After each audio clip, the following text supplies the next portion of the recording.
മഹേശ്വരമ്മേ, എനിക്ക് കുളിക്കാൻ കുറച്ച് ഹോട്ട് വാട്ടർ വേണം. ഓ, ഇംഗ്ലീഷ് ഒന്നും അറിയില്ലായിരിക്കും അല്ലേ? എനിക്ക് കുളിക്കാനേ കുറച്ച് ചൂടുവെള്ളം വേണം. ഏതല്ലേ, ഞാൻ നിങ്ങളുടെ ജോലിക്കാരിയൊന്നുമല്ല, പറയുന്ന ജോലിയൊക്കെ ചെയ്യാൻ. ചൂടുവെള്ളം പനിനീരും ഒക്കെ വേണമെങ്കിലേ ആ വനജയോട് പോയി പറ. അവൾ അവിടെ VCR കണ്ടോണ്ടിരിക്കുക. ഇപ്പൊ അവളെ ഡിസ്റ്റർബ് ചെയ്യുന്നത് മാനേഴ്സ് അല്ല. ആ, പിന്നെ നാളെ മോർണിംഗ് 5:30 ഞാൻ നാട്ടിലേക്ക് പോകും. പിന്നെ ചിലപ്പോ തമ്മിൽ കണ്ടൂന്ന് വരില്ല. ഇത് അവസാനത്തെ പോക്കായിരിക്കും. എന്താ പറഞ്ഞത്? അതേ, വെള്ളം ചൂടാക്കി തരാമെന്ന് പറയുമായിരുന്നു. ആ, എന്നാ ഇതിരിക്കട്ടെ. എന്നെ സർവീസ് ചെയ്യുന്നവർക്ക് ഞാൻ എപ്പോഴും സംതിങ് കൊടുക്കാറുണ്ട്. എടുത്തോണ്ട് പോ. എടി, എന്റെ തനി സ്വഭാവം നിനക്കറിയില്ല. ഞാൻ നിന്നെക്കാളും വളരെ വളരെ മോശാടി. ഞാൻ കാനഡയിൽ പോയി കുറച്ച് സ്റ്റാൻഡേർഡായി പോയത് കൊണ്ടാ നിന്റെ മുമ്പിൽ നീറ്റായത്. എടി, നീ എന്റെ തലേ കയറിയിരിക്കാൻ വന്നാലുണ്ടല്ല, അടിച്ചതിന്റെ ഷേപ്പ് ഞാൻ മാറ്റിടി പുല്ലേ. ആഹാ, കാച്ചടാ. എടാ പ്രദീപേ, ഞാനെന്താ ഇവിടുത്തെ വേലക്കാരിയാണോ? എന്നാര് പറഞ്ഞു? അങ്ങനെയാണല്ലോ നിന്റെ വെമ്പർനോത്തിയുടെ അവിടെ വീട്ടുകാരുടെയും പെരുമാറ്റം. വേലക്കാരിയെ പറഞ്ഞു വിട്ടിട്ട് എന്നെ കൊണ്ട് പണിയെല്ലാം ചെയ്യിപ്പിക്കുക അല്ലേ? ഇങ്ങോട്ട് ആരും ക്ഷണിച്ചില്ലല്ലോ. വല്ലതും കഴിക്കണമെങ്കിലേ മേലനങ്ങി പണിയെടുക്കണം. നാട്ടുകാരുടെ പരിദൂഷണം പറഞ്ഞ് ചുമ്മാ ഇരുന്ന് ശീലിച്ചു അല്ലേ? വെറുതെ അല്ലടി നീ പ്രസവിക്കാതെ മച്ചിയായിട്ട് ഇങ്ങനെ നിൽക്കുന്നത്. തള്ളേ, വേണ്ടാതിനെ പറഞ്ഞാലുണ്ടല്ലോ ഞാൻ എന്റെ തനിയിറം കാണിക്കും. അത് നിന്റെ തന്ത എടുത്ത് കാണിച്ചാൽ മതി. എന്താ ഇത്? അമ്മ ഇവിടെ കുടുംബാനം ഉണ്ടാക്കാൻ വേണ്ടി വന്നാണോ? ഒരു കാര്യം പറഞ്ഞേക്കാം, വഴക്കും ബഹളം ഒന്നും ഉണ്ടാക്കാതെ മര്യാദയ്ക്ക് ഇവിടെ അടങ്ങി നിൽക്കാമെങ്കിൽ മാത്രം നിന്നാ മതി കേട്ടോ. നീ തന്നെ ഇതെന്നോട് പറയണവിടാ, നന്ദി കേട്ടവനെ. ഒരു നേരത്തെ ആഹാരത്തിന് വകയില്ലാഞ്ഞിട്ടല്ലടാ ഞാൻ നിന്റെ അടുത്ത് വന്നത്. എനിക്ക് വേറെ മക്കളുണ്ട്. പെണ്ണും പിള്ളയുടെ വാക്ക് കേട്ട് ജീവിക്കുന്ന പെങ്കോന്തൻ.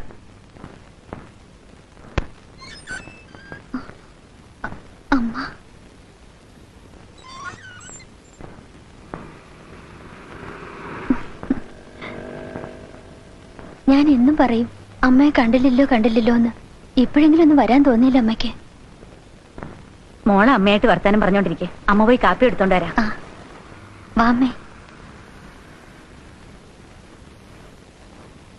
എന്താ അമ്മ ശാന്തേട്ടൻ വരാഞ്ഞത്? വിദ്യയുടെ കാര്യം പറഞ്ഞ് ഞാനും അവനും തമ്മിലൊന്ന് തെറ്റി.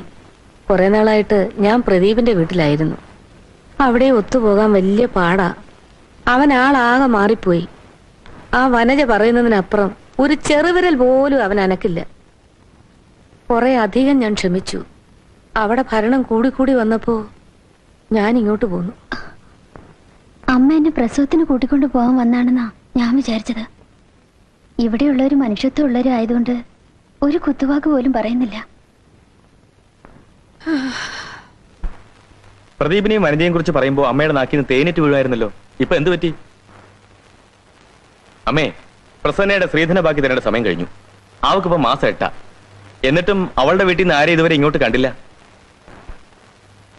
വിദ്യയെടുത്ത് ഉപേക്ഷിക്കാൻ അളിയനോട് അമ്മ പറഞ്ഞതുപോലെ പ്രസന്നെ ഉപേക്ഷിക്കാൻ എന്റെ അമ്മ എന്നോട് പറയില്ല. പിന്നെ പ്രസന്നയുടെ കാര്യത്തിൽ അമ്മ വിഷമിക്കേണ്ട. ഇവിടുത്തെ ഏറ്റവും നല്ല ഹോസ്പിറ്റലിലായിരിക്കും പ്രസന്ന പ്രസവിക്കുക. പണത്തിനേക്കാൾ വലുതായി മനുഷ്യന് വേണ്ടത് മനസാക്ഷിയാ. അല്ല, അമ്മയ്ക്കില്ലാതെ പോയത് അതാ.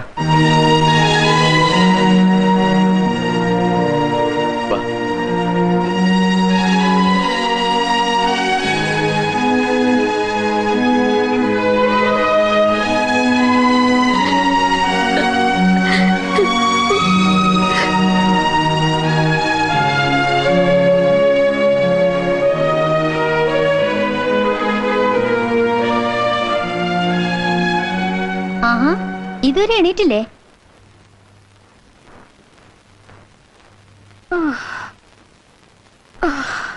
അമ്മ ഇവിടെ തന്നെ അങ്ങ് നിൽക്കാൻ തീരുമാനിച്ചോ?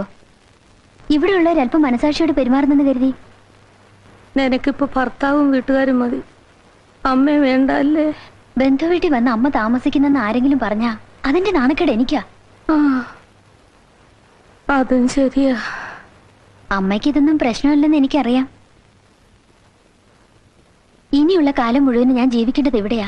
അമ്മയ്ക്ക് ഈ വീട്ടിലും സ്വസ്ഥത നശിപ്പിക്കണമെന്നുണ്ടോ?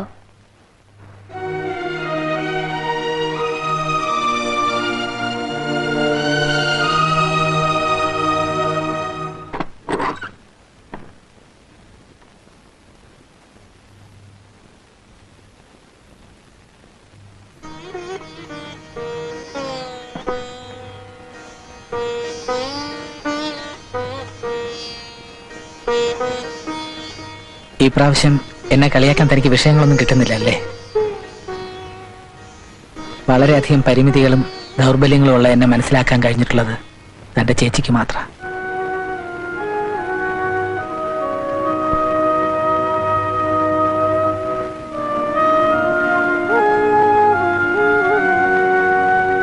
മോനെ,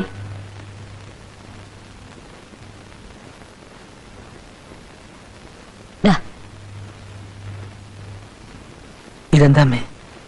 സ്ത്രീധന തുകയിൽ ബാക്കി തരാനുള്ള 25,000 രൂപ.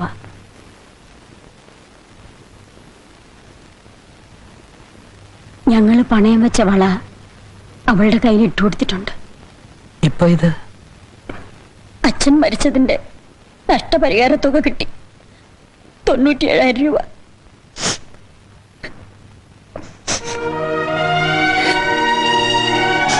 അദ്ദേഹത്തിന്റെ ജീവന്റെ വില.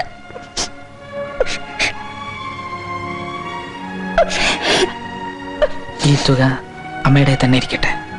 ഇനി ആവശ്യങ്ങളുള്ളതല്ലേ? സുഷമ്മയുടെ കല്യാണത്തിന് അത്രയും തുക കുറച്ചുണ്ടാക്കിയാൽ മതിയല്ല.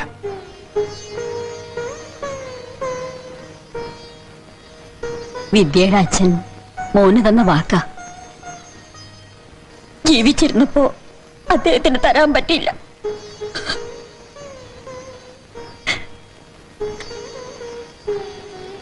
മോനിത് വാങ്ങണം.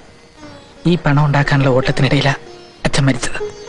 ഞാനിത് വാങ്ങിയാൽ വേണ്ടമ്മേ. ഇറങ്ങാം. വരട്ടമ്മേ.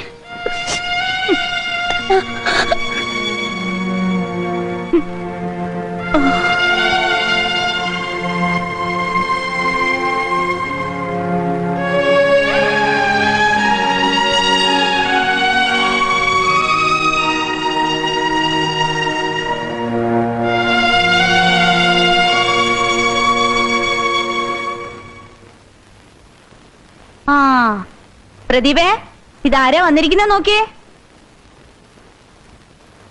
അമ്മ എന്താ ഇങ്ങോട്ട് തിരിച്ചു പോകുന്നത്? എന്റെ മോന്റെ വീട്ടിൽ വരാൻ ഞാൻ നല്ല നേരം നോക്കണോ? വേറെ മക്കളാരും അമ്മ ഇങ്ങോട്ട് അടുപ്പിച്ചില്ല അല്ലേ? വീട്ടിൽ ചെന്നപ്പോ അവിടെ ശാന്തനില്ല. അവൻ വീടും പൂട്ടിട്ട് പോയി. പിന്നെ പ്രസന്നയുടെ വീട്ടിലായിരുന്നു ഇത്രയും ദിവസം.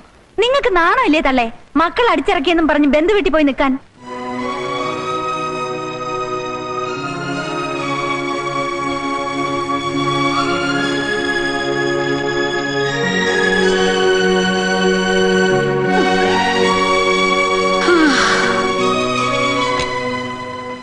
ആരെങ്കിലും അതിഥികൾ വന്നാൽ കിടക്കാനുള്ള മുറിയായത്. അവിടെ കൊണ്ട് ഈ വിരിപ്പ് വേണ്ട ഒന്നും വയ്ക്കണ്ട. നിങ്ങൾക്ക് കിടക്കാനുള്ള മുറി ഞാൻ വേറെ കാണിച്ചു തരാം. വാ.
ആഹാ, ഇതുവരെ കഴി തീർന്നില്ലേ?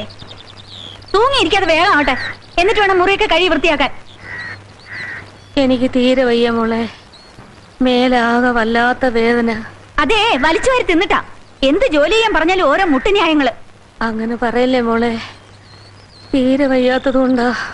ഓ, വിദ്യയായിരുന്നെങ്കിൽ എന്നോട് ഇങ്ങനെ ഒന്നും പെരുമാറില്ലായിരുന്നു. ഞാൻ അവളെ എന്തുമാത്രം കഷ്ടപ്പെടുത്തിയിട്ടുണ്ട്. എന്നാ വിദ്യയുടെ അടുത്ത് തന്നെ പൊയ്ക്കോ. ആര് പറഞ്ഞു ഇവിടെ വന്ന് കെട്ടിക്കയറി കിടക്കാൻ?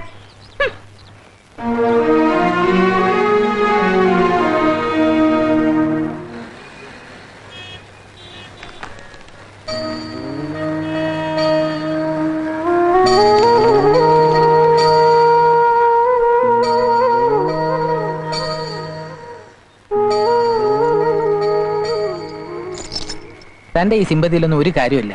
ചെയ്ത ദുഷ്ടത്തരങ്ങളുടെ ഫലമാണ് അമ്മ ഇപ്പൊ അനുഭവിച്ചുകൊണ്ടിരിക്കുന്നത്. അങ്ങനെ പറയരുത് ശാന്തേട്ടാ. അമ്മയുടെ രൂപം കണ്ടപ്പോ പാവം തോന്നി. ഭിക്ഷക്കാരിയെ പോലെ. നമുക്ക് അമ്മയെ ഇങ്ങോട്ട് കൂട്ടിക്കൊണ്ടു വന്നാലോ? സ്വൈരതയോടെ നമ്മളിവിടെ കഴിയേണ്ടെന്നാണോ? അനുഭവങ്ങൾ അമ്മയെ മാറ്റിയിട്ടുണ്ടാവുന്ന എന്റെ മനസ്സ് പറയുന്നു.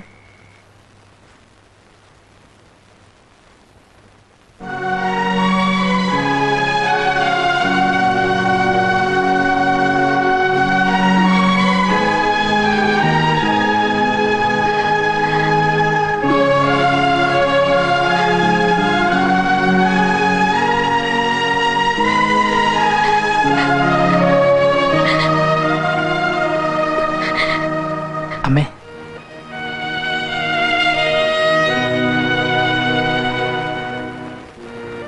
അമ്മയെ കൂട്ടിക്കൊണ്ടു പോകാനാ ഞങ്ങൾ വന്നത്. മോളെ, ദേ അമ്മൂമ്മ.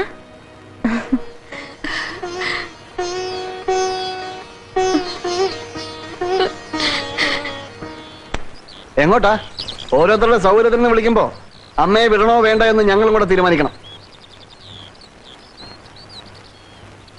അത് തീരുമാനിക്കേണ്ടത് അമ്മയാ.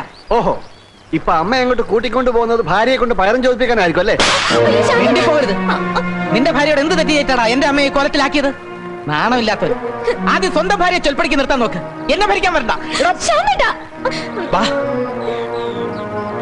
അമ്മേ, പോകാം.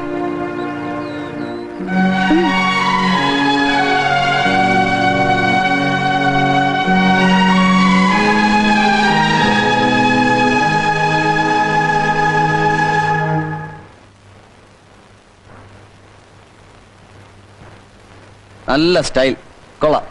ഇപ്പൊ അമ്മയെ കണ്ട ഊട്ടിയിലോ കൊടൈക്കനാലിലോ എവിടെ പോയി സുഖവാസം നടത്തിയിട്ട് വരുന്ന പോലെ ഉണ്ട്. ഇനി എന്നാണ് അമ്മായിയമ്മ പോര് തുടങ്ങാൻ പോകുന്നതെന്ന് പറഞ്ഞിരുന്നെങ്കിൽ സൗകര്യമായിരുന്നു. പ്രസാദേ, അവൻ പറയട്ടെ മോളെ. ഞാൻ ഇത്രയൊന്നും കേട്ടാ പോരാ. അമ്മ വലത് കാലം വെച്ച് ഐശ്വര്യമായിട്ട് കയറിയാട്ടെ.